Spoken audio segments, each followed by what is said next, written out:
In this video, you'll learn how to connect your Stan store to Linktree. This process will allow you to display your Linktree URL directly on your Stan store page, enhancing your ability to share multiple links with your audience. Begin by navigating to your Stan store.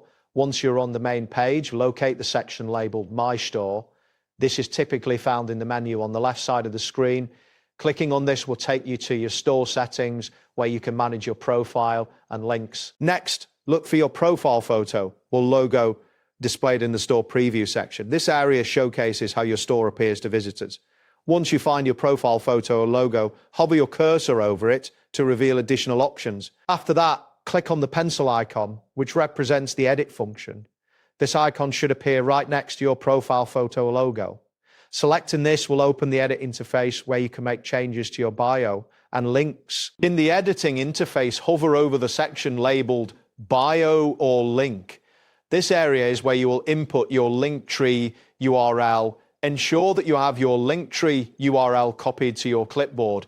An example format is https://linktree.ee/your name. Once you have pasted your Linktree URL into the appropriate section, look for the button labeled Save.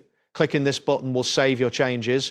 After saving, your Linktree link will now be visible in your bio area on your Stan store page, allowing visitors easy access to your other links. That's it for this tutorial. Thanks for watching and see you in the next one.